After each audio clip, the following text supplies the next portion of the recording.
Assalamualaikum warahmatullahi wabarakatuh. Waalaikumsalam warahmatullahi wabarakatuh. Gimana kabarnya? Baik. Baik ya. Gimana Sa? Lu sudah baik sama? Oke, saya rasa baik semua. Oke, sebelum kita mulai pelajaran kita, maka pelajaran coding dan kecerdasan artifisial, mari kita berdoa bersama-sama dalam hati sesuai keyakinan masing-masing. Berdoa mulai.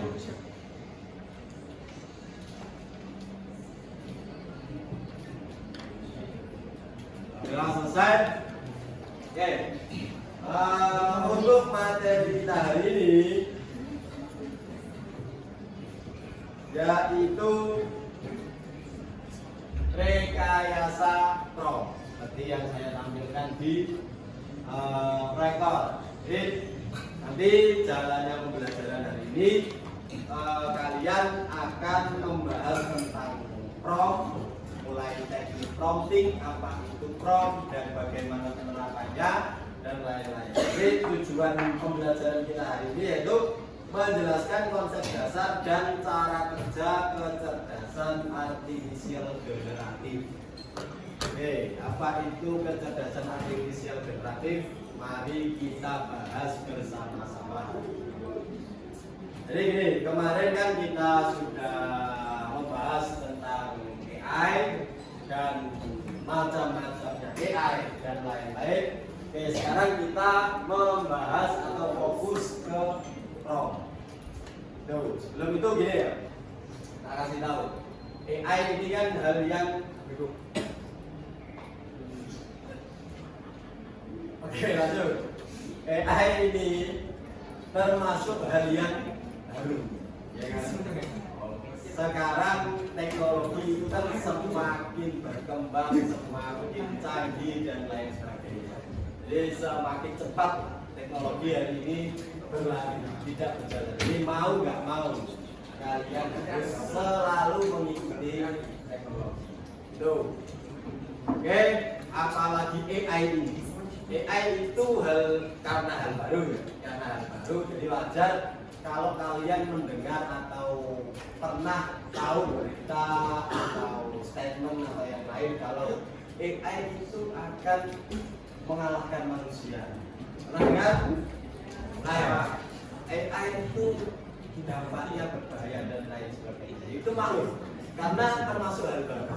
Apapun itu, kalau hal baru itu pasti ada orang-orang atau beberapa bagian kelompok yang kontra atau tidak setuju dengan hal itu.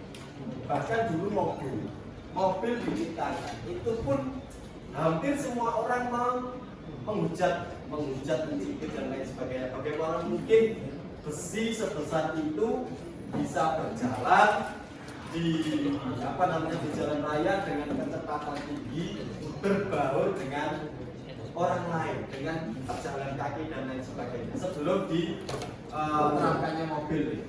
Nah, orang itu selalu istilahnya melihat sisi negatifnya. Jadi hampir semua orang tidak setuju adanya. Tapi seiring perkembangan waktu dibuktikan mobil itu manfaatnya seperti ini dan ini. Sekarang siapa yang nggak mau punya mobil? Hampir semua orang pasti mau punya mobil. Nah, itu hal baru yang saat pertama diterapkan itu pasti ada kontra atau perlawanan. Jadi kalian juga seperti itu. Teruslah berinovasi, teruslah menggali ide-ide baru. Kalau ada kontra itu hal yang wajar. Kalau ada protes, ada hal-hal yang bertentangan itu hal yang wajar. Tunjukkan saja, fokus bahwa hal baru yang kamu bawa itu akan berdampak sangat positif. Begitu juga AI. AI itu hanya alat. Selamanya teknologi itu hanya alat. Jadi alat itu diciptakan ya untuk diperalat. Jadi kalau ada kalian memakai AI, tapi kalian itu bergantung dengan AI, itu salah. Itu penerapan yang salah. Nah, hari ini kita tekankan AI itu adalah alat bantu. Tentu hasil akhirnya pasti ada di manusia, karena manusia yang punya intuisi, manusia yang punya perasaan, manusia yang punya akal. Alat bagaimanapun itu, ya hanya alat. Jadi dia tugasnya emang diperalat bagaimanapun itu. Oke, lanjut. Makanya saya sering sekali bilang kalau teknologi sekarang itu sudah sangat maju, apalagi adanya AI ini, hampir orang itu tidak apa istilahnya bersaing dengan AI. Hampir tidak ada inovasi. Itu kalau sebab buruknya lah. Maka dari itu saya selalu bilang ke kalian semua, kalian itu manusia. Ujung tombaknya ya ada di manusia. Ingat, AI itu tidak bisa berinovasi. Mesin apapun itu, secanggih apapun mesin, tidak bisa berinovasi. Dia hanya mengambil data-data yang ada kemudian dituangkan. Jadi ada satu quote yang mungkin relate dengan zaman sekarang. Sedikit berbeda itu lebih baik daripada sedikit lebih baik. Pernah dengar? Pernah ya? Jadi itu harus kamu pakai karena yang membedakan kamu dengan mesin adalah inovasi sekarang. Jadi apapun yang beda, hal baru itu mesin tidak akan bisa melakukan. Mesin hanya bisa melakukan perintahmu.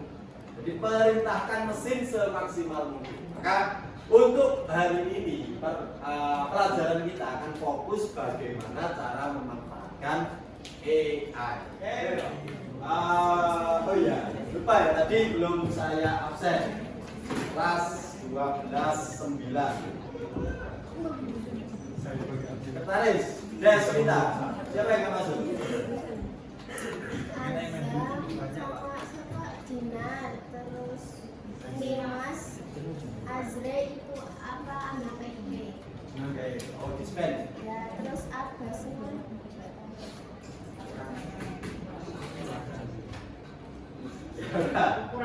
ada 4 yang gak masuk karena dispen. Oke, kita lanjut. Sebelum nanti saya kasih materi ini, silakan kerjakan quick test ini dulu. Silakan nanti siapkan hatimu. Saya tunjukkan. Nah ini, silakan di scan. Putus ya. Atau ketik kodenya ini aja. Di quizzes, buka quizzes, kemudian join.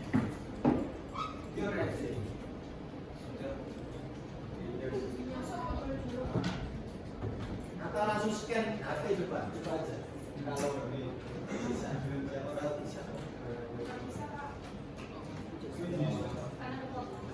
Background.com ya, quizzes sekarang berganti apa? Berganti domain jadi background. Langsung enter kode itu. Enter kode, kemudian masukkan kode 319259.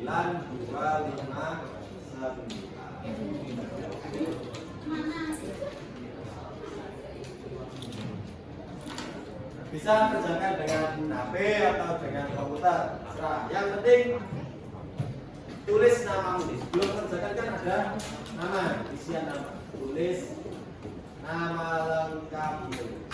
Kemudian klik mulai.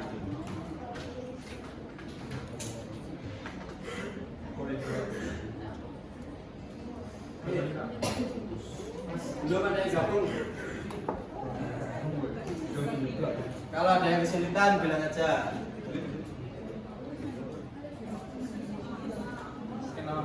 Nah, ya saya tunggu. Pakai nama panggilan juga bisa.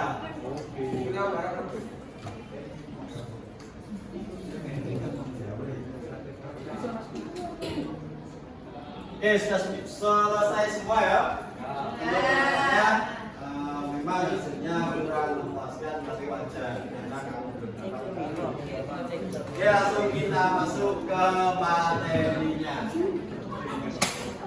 Sebelum ke AI generatif, saya mau tanya, AI saja itu apa? Kita AI itu apa? Menurut kamu? AI itu apa? Artificial intelligence yang biasanya kita gunakan untuk membantu hal-hal yang akan kita kerjakan. Oke, membantu pekerjaan gitu ya. Artificial intelligence. Tepuk tangan untuk jawaban.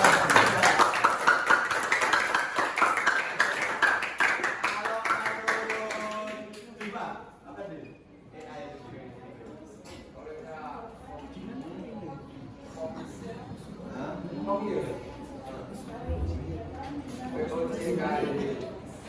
jadi suatu mungkin kecerdasan mesin yang meniru tingkah atau kecerdasan manusia gitu ya, untuk menyelesaikan suatu pekerjaan yang lebih efektif dan cepat. Intinya sama dengan jawabannya Deswita. Tepuk tangan untuk jawaban kita. Oke, nah gila semua lagi. Jadi gitu ya, AI itu emang suatu mesin atau teknologi yang diciptakan untuk meniru atau menyerupai pola pikir atau kecerdasan manusia. Itu AI. Nah, sekarang AI generatif itu apa? Di situ sudah ada apa pengertiannya. AI generatif adalah cabang AI yang fokus pada penciptaan konten baru seperti teks, gambar, musik, bahkan video. Nah, ia belajar dari mana? Kok bisa mesin membuat seperti itu? Ia belajar dari data yang sangat besar untuk mengenali pola, lalu menggunakan pola itu untuk menghasilkan sesuatu yang orisinil. Jadi AI generatif itu mengambil yang namanya big data sebagai sumbernya, kemudian diolah menjadi sesuatu sesuai dengan keinginan manusia atau perintah dari manusia. Nah, pertanyaannya sekarang, bagaimana cara memerintahkannya?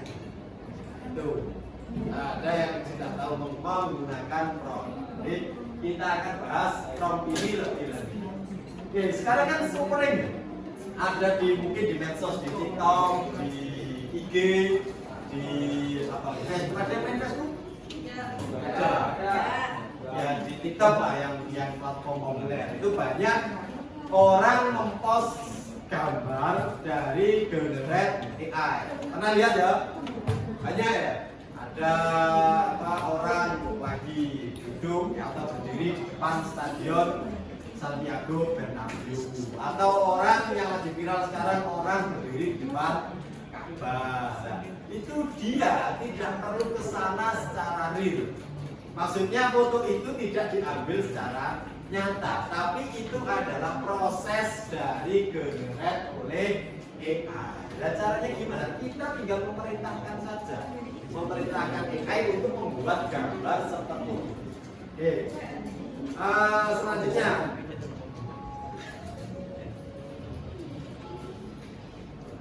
AI generatif sudah. Sekarang cara kerja AI generatif itu bagaimana?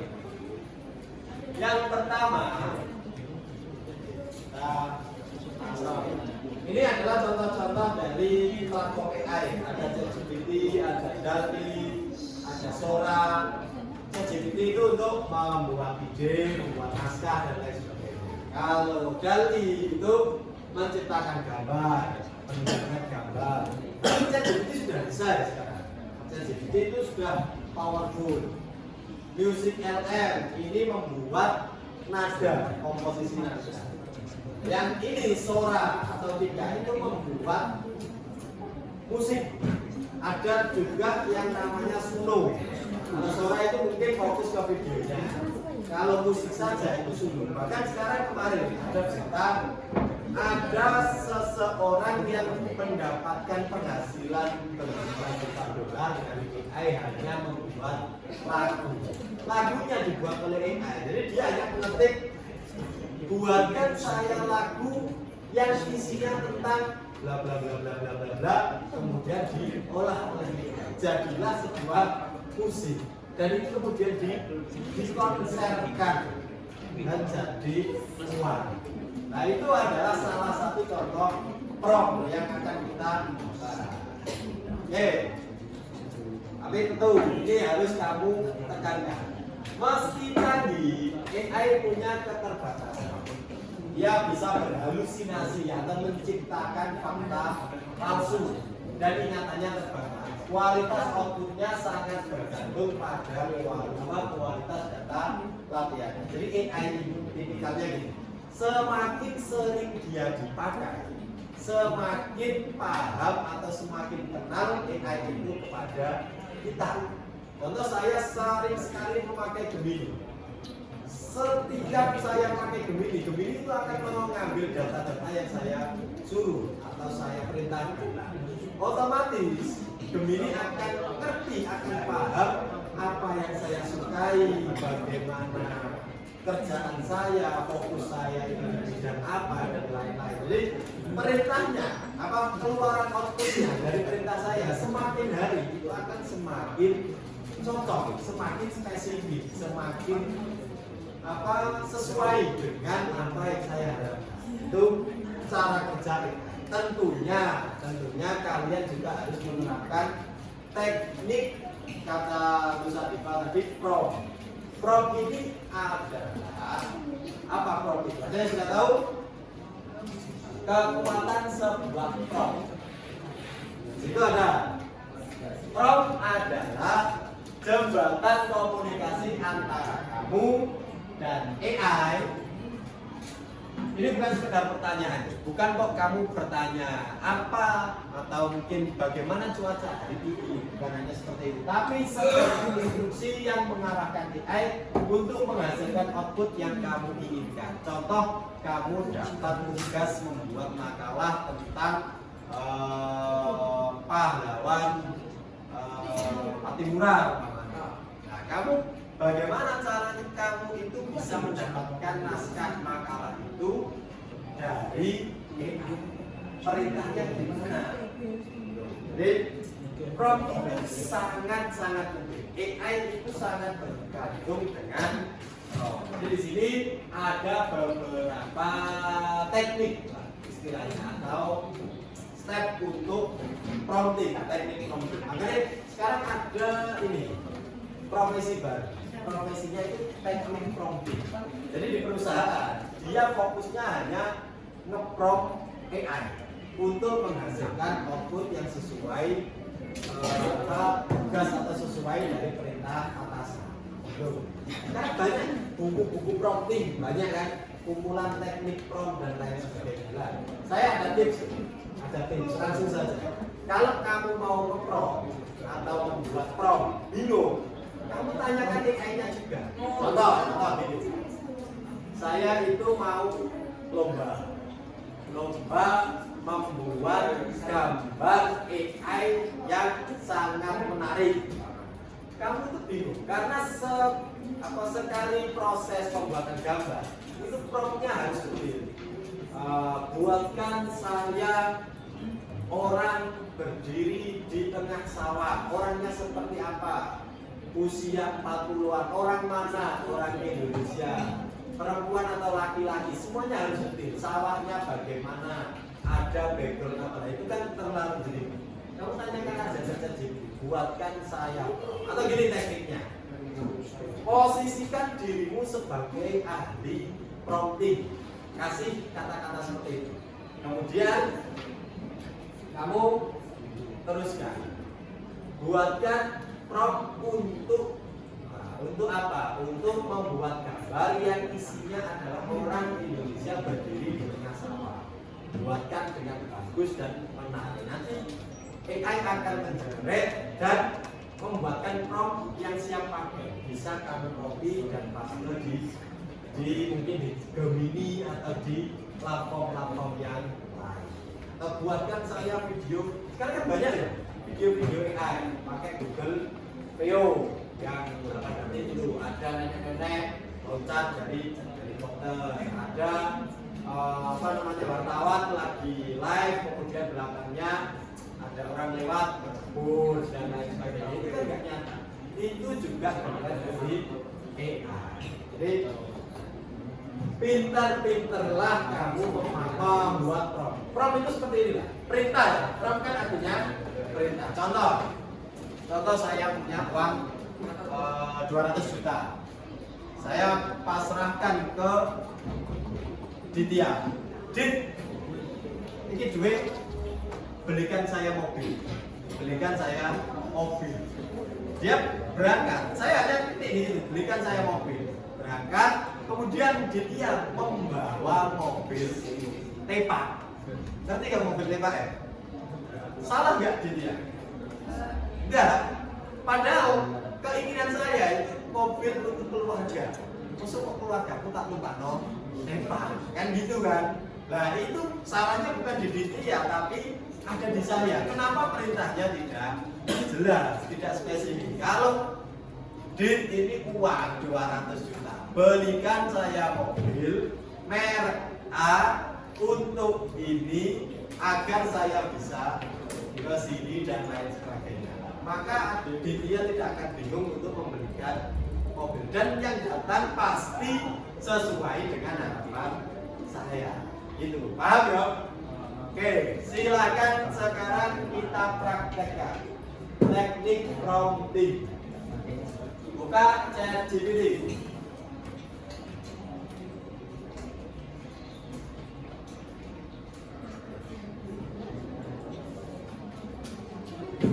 Kita buka ChatGPT. Oke.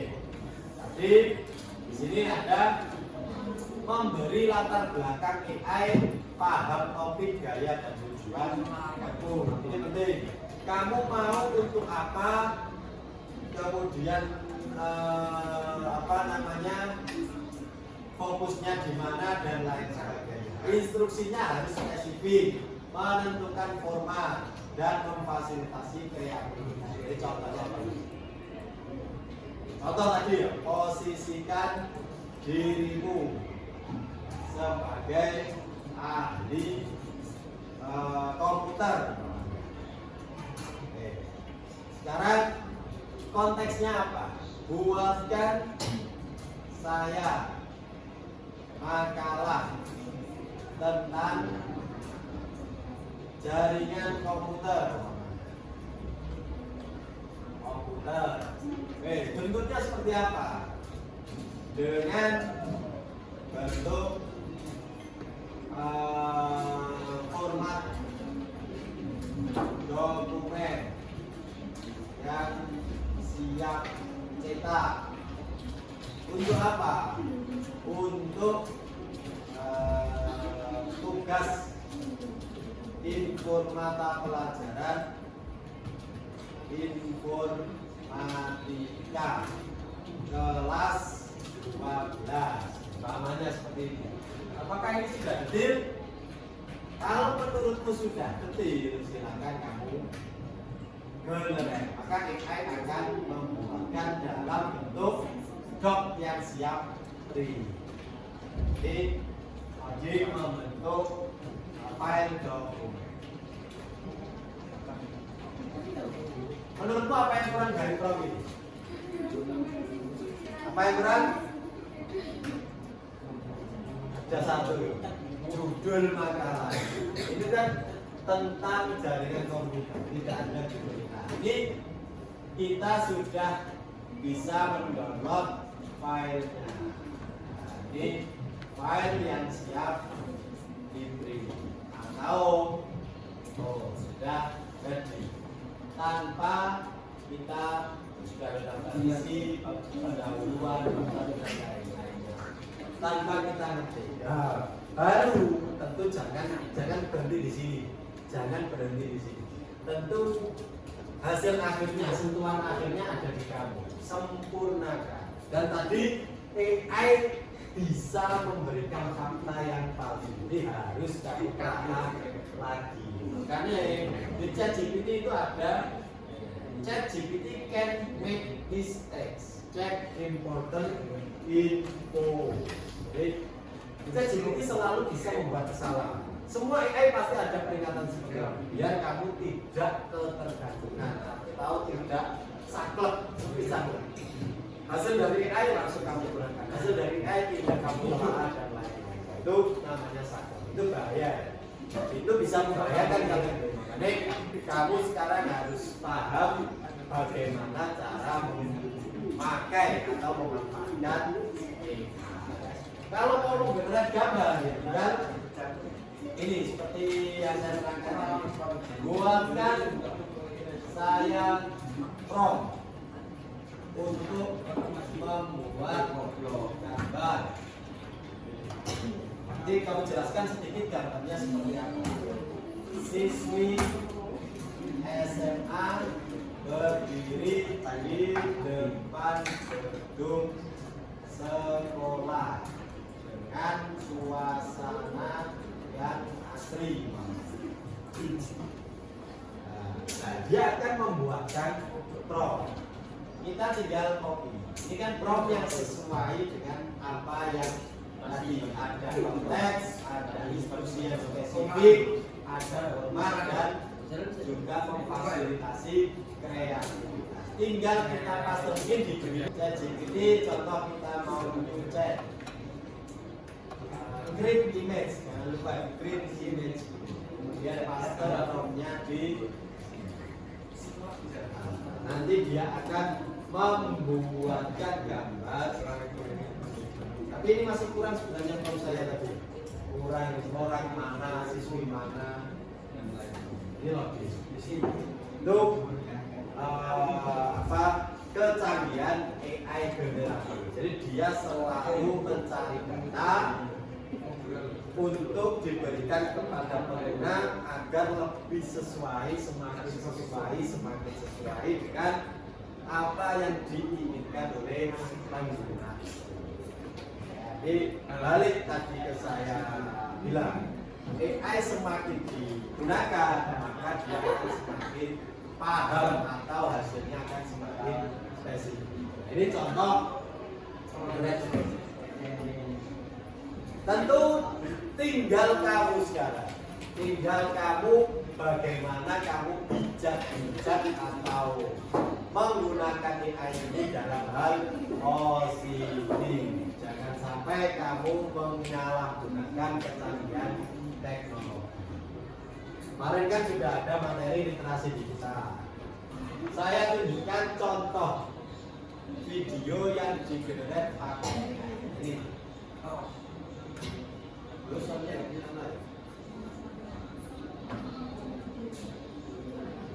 Ini sebenarnya ada suara. Apakah ini nyata?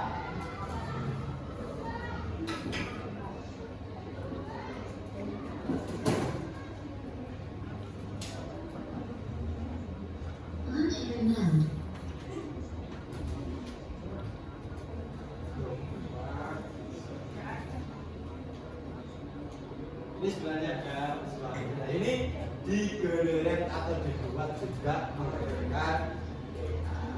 Kalau nggak ada tulisan ini, mungkin banyak orang yang percaya karena serealistis ini video.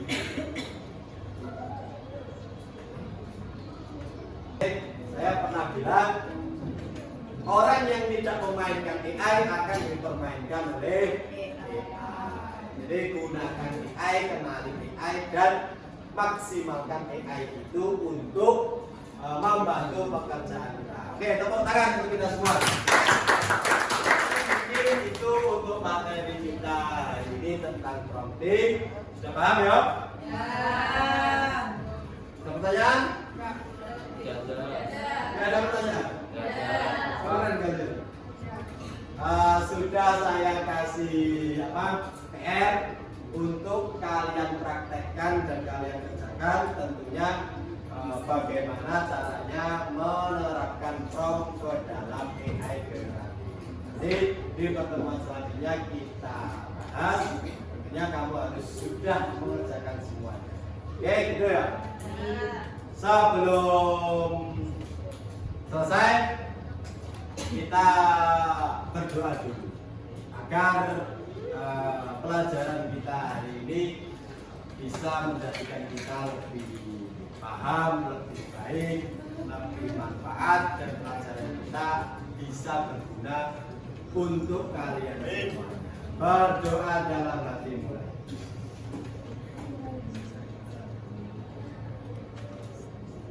Sudah selesai.